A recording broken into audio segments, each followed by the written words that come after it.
شہر کی سڑکیں دھند میں لپٹی ہوئی تھیں، درختوں کی شاخیں برف کے وزن سے جھکی ہوئی تھیں اور ہر سانس جیسے دھند میں گم ہو جاتی تھی۔ یہ دسمبر کی ایک سخت سرد صبح تھی۔ لوگ کملوں میں دبکے ہوئے گرم چائے کی چسکیاں لے رہے تھے۔ ایسے میں ایک چھوٹے سے لڑکے کے قدم ہوٹل کے باہر جمے فرش پر پڑ رہے تھے۔ وہ لڑکا جسے ابھی اسکول کی گھنٹی سننی تھی، کتابیں اٹھانی تھی، لیکن اس کے نصیب میں ابھی کام تھا۔ اس کا نام احمد تھا۔ 12 سال کا کمزور سا لڑکا، جن کی آنکھوں میں تھکن لیکن چہرے پر صبر کی روشنی تھی۔ اس کے کپڑے بوسیدہ تھے، جوتے پھٹے ہوئے اور ہاتھوں کی انگلیاں سرخ ہو چکی تھی، شاید سردی سے یا شاید زندگی کی سختی سے۔ احمد ہر روز اس چھوٹے سے ہوٹل پر کام کرتا تھا۔ وہ صبح سب سے پہلے آتا، برفیلے پانی سے برتن دھوتا، فرش صاف کرتا اور شام تک بھاگ دوڑ کرتا رہتا۔ اس کی ماں کچھ سال پہلے گزر گئی تھی اور باپ ایک بیماری کی وجہ سے بستر سے لگ چکا تھا۔ احمد کی زندگی اب صرف ایک مقصد میں سمٹ چکی تھی، اپنے گھر کے چولہے کو جلتا رکھنا۔ اکثر گاہکوں کی نظریں اس پر پڑتی، لیکن کوئی رک کر کبھی کچھ نہیں کہتا۔ ایک دن ایک بوڑھے شخص ہوٹل میں آئے۔ ان کے چہرے پر شفقت تھی اور آنکھوں میں ایک گہری سوچ۔ وہ کافی دیر احمد کو کام کرتے دیکھتے رہے۔ جب احمد ان کے پاس چائے لے کر آیا، بوڑھے نے نرمی سے پوچھا، بیٹا تم اسکول نہیں جاتے؟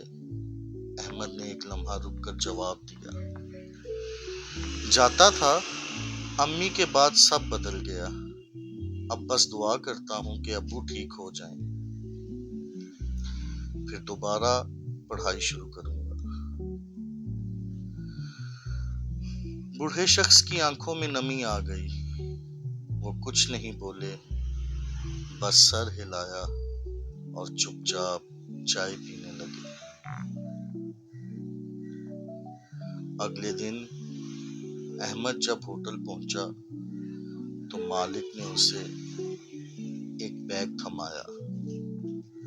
اندر ایک نئی گرم جیکٹ تھی، مفلر، جرابیں، دستانے، سب کچھ، اور ساتھ ایک طے شدہ خط۔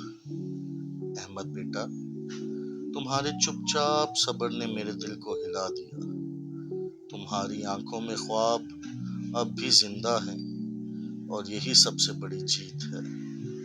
یہ تحفہ میری طرف سے نہیں، تمہارے حق کا ہے۔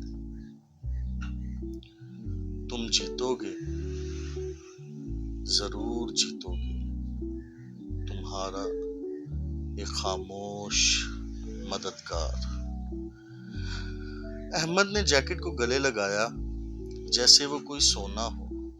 وہ خاموش کھڑا رہا، لیکن اس کی آنکھوں سے بہنے والے آنسو سب کچھ بول گئے۔ اب وہ نہ صرف کام کرتا تھا، بلکہ ہر گاہک کو مسکرا کر سلام کرتا تھا۔ اس کی امید پھر سے جاگ گئی تھی اور اسی امید نے کئی اور دلوں کو چھوا۔